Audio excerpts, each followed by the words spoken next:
Jantung kita pada saat kita tidur seperti ini, maka jantung kita posisinya di mana? Di atas. Karena tadi kan jantung tadi kan sebelah kiri. Jantung kita kan sebelah kiri. Terus kemudian kalau kita miring ke sana, maka jantung kita di bawah, paru-paru kita di atas.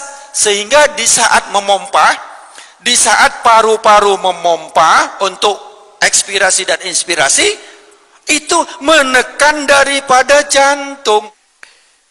Bagaimana Rasulullah sallallahu alaihi wasallam mengajarkan agar tidur itu sehat?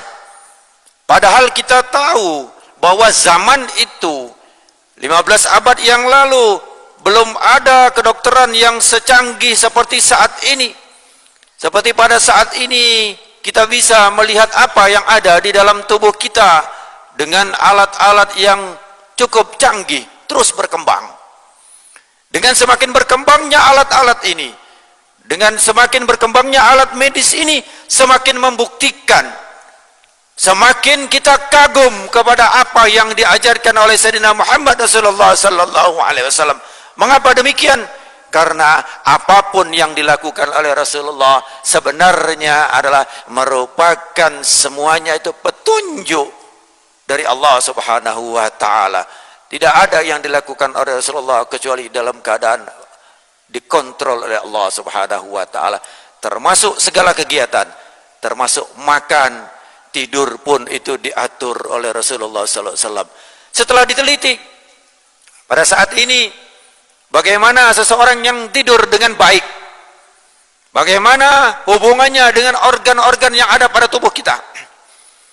Rasulullah sallallahu alaihi wasallam dalam satu hadis dia menyampaikan bahwa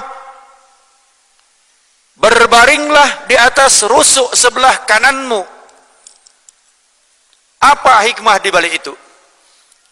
Sampaikan oleh hadis riwayat Bukhari nomor 247 dan Imam Muslim nomor 2710. Ini beliau melakukan tidur dengan cara rusuk sebelah kanan berada di bawah. Sebelum kita praktekkan bagaimana cara tidur Rasulullah, insya Allah saya akan praktekkan di sini bagaimana tidur beliau. Jadi posisi kita di saat tidur adalah ini harusnya ngadep ke sana ya, harusnya ngadep ke kiblat.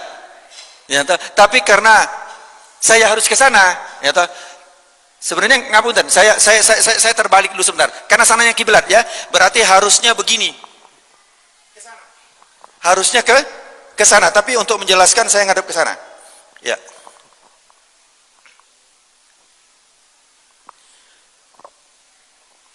Anggap sana kiblat. Ya, kita contohkan sana kiblat. Jadi tidurnya kenapa miring ke kanan?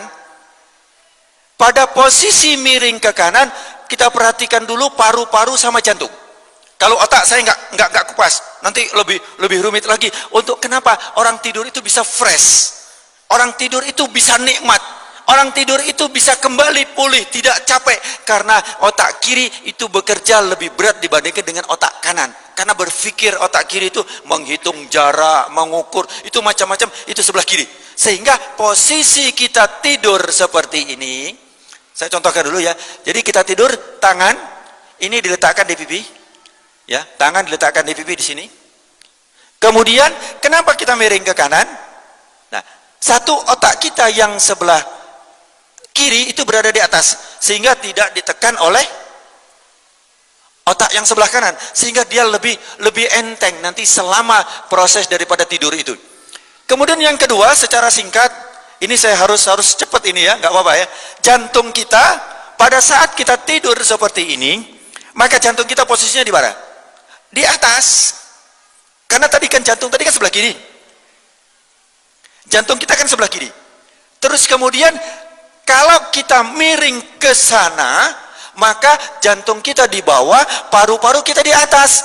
Sehingga di saat memompa, di saat paru-paru memompa untuk ekspirasi dan inspirasi, itu menekan daripada jantung. Kenapa? Karena dia berada di sini. Bisa dipahami? Nah, jantung pun dia memompa yang 70 kali per menit itu juga terhambat. Kenapa? Karena ada yang membebani. Saya ulangi lagi, jantung yang berada di bawah, kalau dia memompa, apabila di atasnya ada beban yang juga memompa, maka jantung lebih berat untuk mensuplai daripada kebutuhan kita yang ada di seluruh ini. Sebaliknya, kalau berada di atas, ini paru-paru 1, 2, 3, ini jadi bantalan buat jantung, sehingga jantung mompanya lebih rileks, lebih mudah. Kemudian paru-paru juga. Nah, di saat tidur itu pernafasan kita turun. Tidak 16, 12, 14, ya tidak sampai 20. Turun. Kenapa? Karena ini tadi. Subhanallah.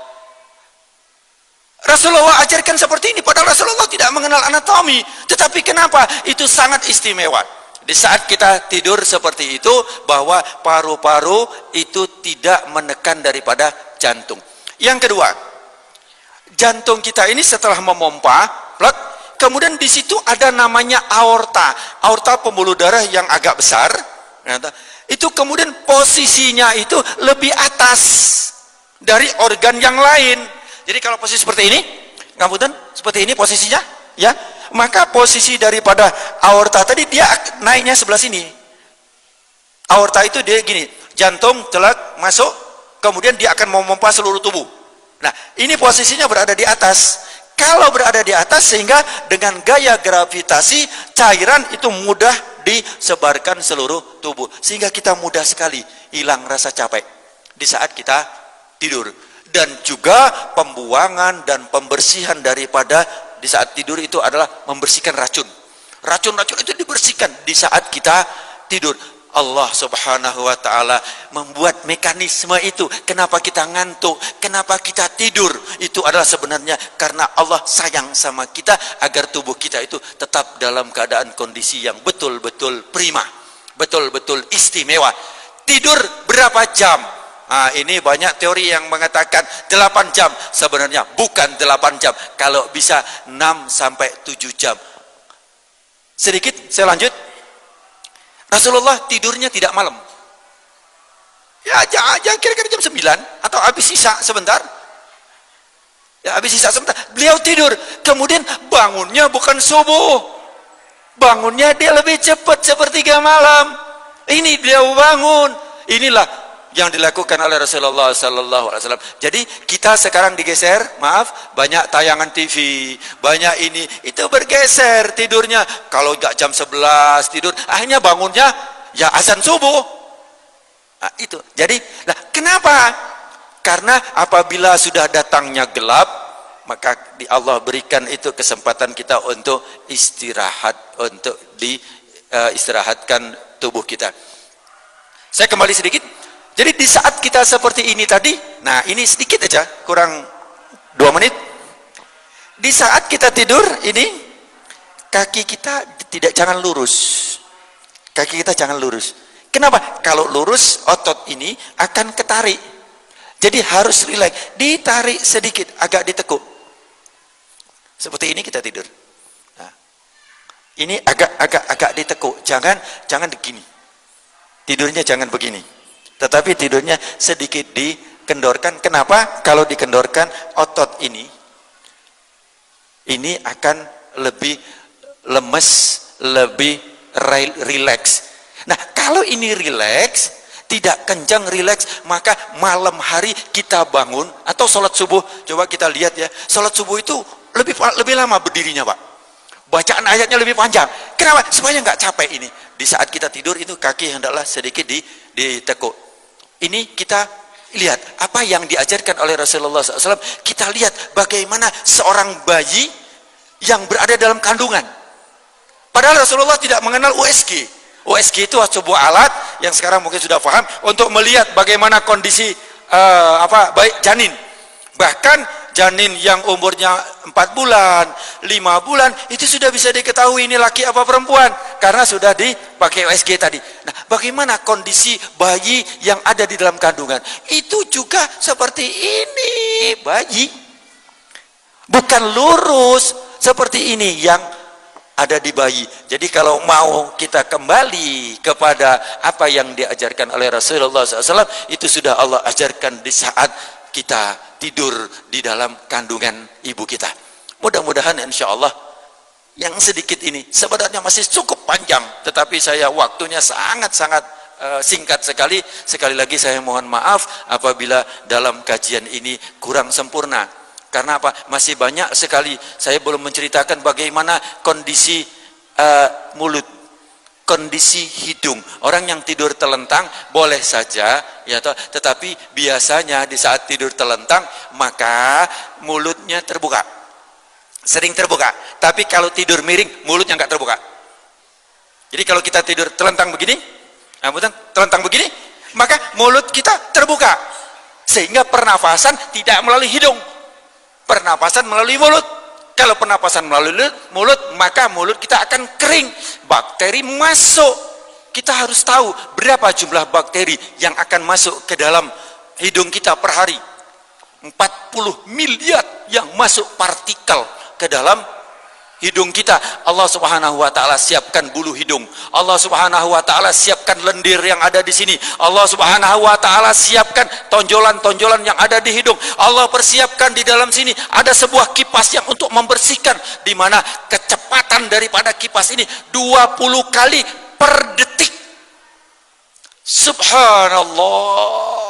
Maha suci engkau ya Allah. Subhanallah, subhanallah, subhanallah. Sehingga kita diajarkan oleh Rasulullah SAW, di saat kita setelah sholat jangan lupa bertasbih dengan mengucapkan subhanallah. Tapi jangan cepat-cepat. Kadang-kadang cepat-cepat maca subhanallah itu pelan-pelan saja, tetapi yang berkualitas. Subhanallah, subhanallah, subhanallah.